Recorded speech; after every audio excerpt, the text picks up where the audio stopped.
Hola compañeros, mi nombre es Romina Barbeto y en este video vamos a hablar sobre el plexo braquial. Con este video esperamos que aprendas a describir la organización del plexo braquial.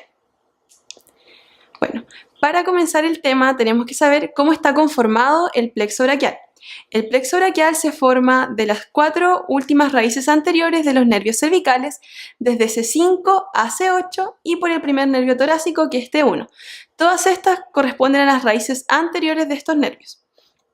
Tenemos entonces que el nervio va a salir a nivel del agujero intervertebral, va a formar el tronco, luego va a subdividirse a formar subdivisiones y posteriormente va a formar fascículos. Esta es la organización bien macro que vamos a ir dilucidando mientras avanza el video. Este plexo se encarga de entregar la información motora, vasomotora y sensitiva al miembro superior y sigue un recorrido desde que sale la raíz desde el agujero intervertebral hacia lateral e inferior. Hay una mnemotecnia para aprenderse cómo está constituido este plexo y es la siguiente. Tienen que imaginarse primero que tenemos a 4 señoras que quieren ir a comer a una comida que está organizando el señor plexo braquial. Bueno, entonces estas señoras lo que va a pasar es que van a llegar últimas, van a llegar cuando ya todo se acabó. Entonces lo único que queda para ofrecerles es un té. Entonces tenemos lo siguiente. 4 últimas señoras y un té. ¿Qué quiere decir esto? Que el plexo braquial está formado por los 4 últimos nervios cervicales, C5, C6, C7, C8 y por el primer nervio torácico que vendría a ser T1. Entonces siempre recuérdense de las 4 últimas señoras y un T. Bueno, a nivel de la organización, que es lo que yo ya les venía adelantando, el plexo se organiza de raíces, troncos, subdivisiones y fascículos. Las raíces corresponden a C5, C6, C7, C8 y T1. Tenemos entonces que la raíz C5 y C6 va a formar al tronco superior. Luego, el tronco medio va a estar formado, tenemos tronco superior, el tronco medio va a estar formado únicamente por C7 y el tronco inferior va a estar formado tanto por C8 como por T1. Luego estos troncos, cada uno se va a bifurcar y van a formar subdivisiones anteriores y posteriores. Entonces tenemos la subdivisión anterior del tronco superior, la subdivisión posterior del tronco superior, la subdivisión anterior del tronco medio y posterior del tronco medio, y la subdivisión anterior del tronco inferior y posterior del tronco inferior. Estas subdivisiones van a formar posteriormente los fascículos. Los fascículos son 3. Tenemos el fascículo lateral, posterior y medial. El nombre que reciben estos fascículos es de acuerdo a la posición relativa que tienen con respecto a una arteria, que es la arteria axilar. Entonces tenemos que el fascículo lateral va a estar lateral a la arteria axilar, el fascículo posterior va a estar posterior a esta y el fascículo medial va a estar medial a la arteria axilar.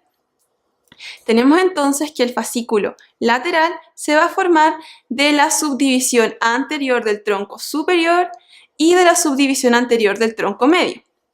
Por su parte, el fascículo posterior se va a formar de las 3 subdivisiones posteriores de los 3 troncos, que vendrían a ser la subdivisión posterior del tronco superior, posterior del tronco medio y posterior del tronco inferior.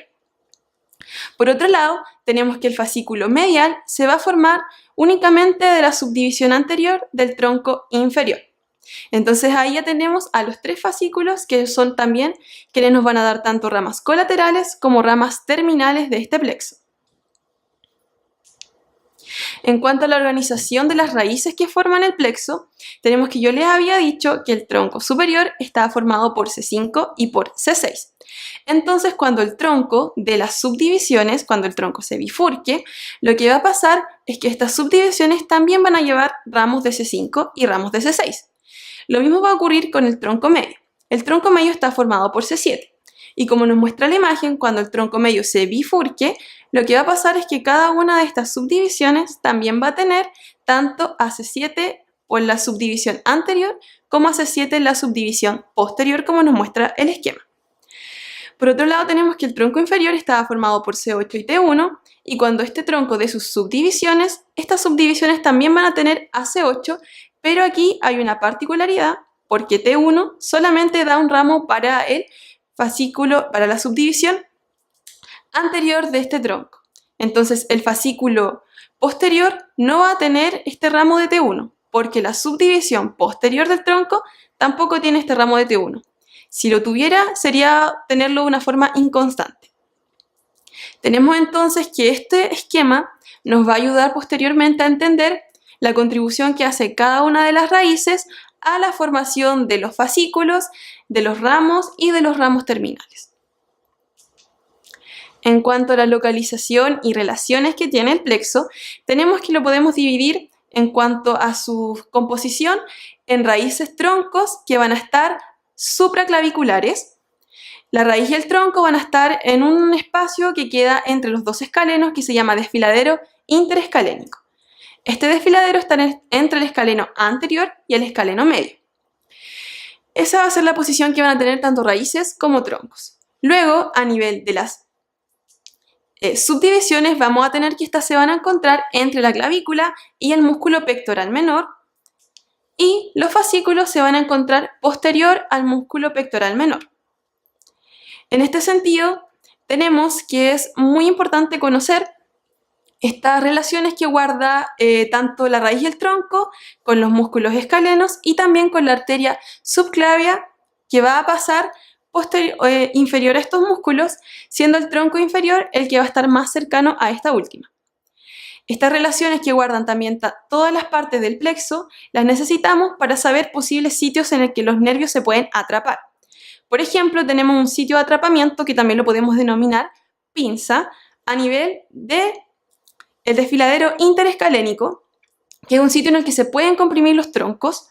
También estos troncos se pueden comprimir a nivel del músculo subclavio, que puede comprimir tanto a los troncos, que se encontraría por acá, como también a la arteria subclavia.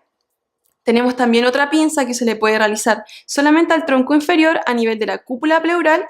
Si es que ésta tuviera algún tumor, alguna neoformación, lo podría comprimir. Y la última pinza o compresión que se le puede hacer al plexo es a nivel de los fascículos, que vendría siendo por el músculo pectoral menor.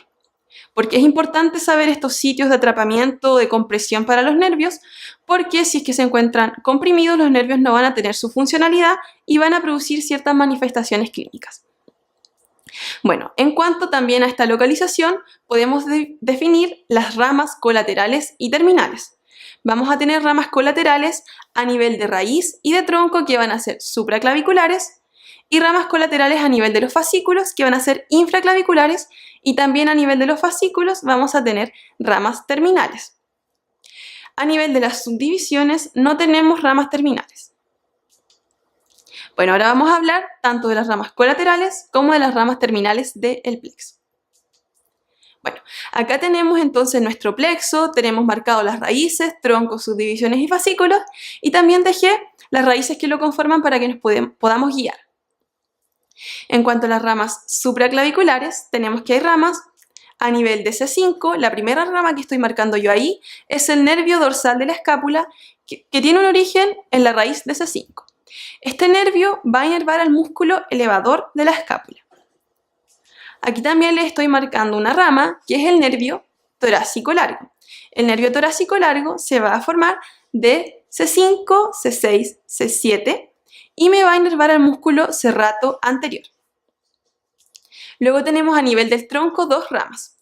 Estas ramas son la rama del músculo subclavio y el nervio supraescapular. Ambas se originan de C5 y C6. Entonces, el nervio subclavio va a inervar al músculo subclavio y el nervio supraescapular va a inervar tanto al músculo supraespinoso como infraespinoso. Entonces, estas son las cuatro ramas que tenemos a nivel supraclavicular. Luego, a nivel infraclavicular, tenemos que las ramas colaterales que va a tener el plexo van a ser únicamente las ramas que de los fascículos, porque a nivel de las subdivisiones no tenemos ramas colaterales. Entonces vamos a empezar por el fascículo lateral, que nos va a dar solamente una rama colateral. Esta rama colateral va a ser el nervio pectoral lateral. El nervio pectoral lateral se va a formar de C5 y de C6. Este nervio nos va a entregar inervación para el músculo pectoral mayor. Por otro lado, tenemos que en el fascículo medial tenemos tres nervios colaterales, que vendrían siendo el nervio pectoral medial. El nervio pectoral medial tiene una particularidad: se forma de C8 y T1 y nos va a entregar inervación para los dos músculos pectorales, pectoral mayor y pectoral menor. En este sentido tenemos una mnemotecnia que nos va a permitir diferenciar qué nervio pectoral inerva a cuáles músculos pectorales. Tenemos que dice lo siguiente: mediales más y laterales menos. ¿Qué quiere decir esto? Que el nervio pectoral medial va a ser el que va a inervar a más músculos, por lo tanto va a inervar a los dos músculos pectorales, que son el mayor y el menor. Por otro lado, el nervio pectoral lateral, que es menos, va a inervar a menos músculos pectorales. En este sentido, solamente va a inervar al pectoral mayor. Siguiendo con las ramas del fascículo medial, tenemos al nervio cutáneo braquial medial, que se forma de C8 y de solamente T1, y al nervio cutáneo antebraquial medial, que se va a formar de C8 y T1. Estos dos nervios nos van a entregar la inervación sensitiva a brazo y antebrazo. Con esto ya tenemos las ramas del fascículo lateral y del fascículo medial. Ahora vamos a revisar las del fascículo posterior. A nivel del fascículo posterior, que es este que vemos más oscuro, tenemos tres ramas. Vendrían siendo el nervio subescapular superior, que se forma de C5, de C6, y me va a inervar el tercio superior del músculo subescapular. Luego tengo al nervio tóraco-dorsal, que se forma de C7, C8 y va a inervar al músculo dorsal ancho. Posteriormente tenemos al nervio subescapular inferior, que se forma de C5 y de C6 y me va a inervar los dos tercios inferiores del músculo subescapular. Con esto ya hemos terminado las ramas colaterales del plexo. Ahora vamos a revisar las ramas terminales. Tenemos ramas terminales a nivel del fascículo lateral, que vendría siendo el nervio musculocutáneo. El nervio musculocutáneo va a llevar ramas o ramas desde las raíces que conforman al fascículo lateral, que van a ser C5, C6 y C7. Luego, a nivel de tanto el fascículo lateral como el fascículo medial, tenemos al nervio mediano.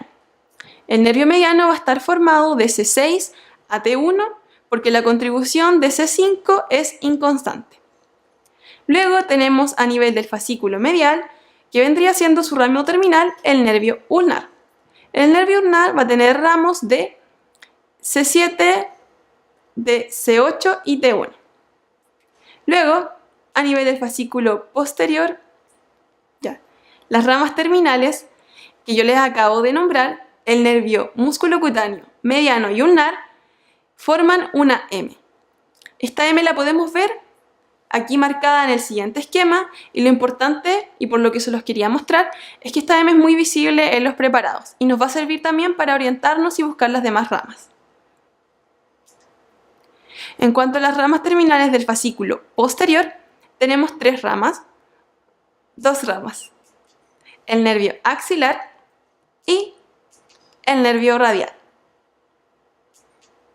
Acá en este esquema están todos los nervios que yo les acabo de mostrar, tanto ramas colaterales como ramas terminales, para que lo puedan repasar.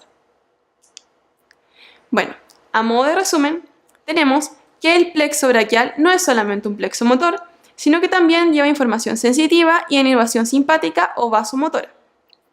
Está formado de C5 a T1, y acuérdense aquí de la mnemotecnia 4 señoras y un T. También podemos recordar la conformación macroscópica del plexo, que vendrían haciendo raíces, troncos, subdivisiones y fascículos, y recordar las relaciones que este plexo tiene. Como dije, raíz y tronco son supraclaviculares, y luego subdivisiones y fascículos son infraclaviculares, sabiendo también que las subdivisiones están entre la clavícula y el pectoral menor, y los fascículos están posterior al pectoral menor. También debemos recordar que las ramas colaterales pueden ser supraclaviculares si son a nivel de raíz y tronco, e infraclaviculares si son a nivel de los fascículos, y recordar las ramas terminales que acabamos de nombrar. Bueno, eso ha sido todo el video, compañeros. Espero que hayan aprendido. Gracias por verlo.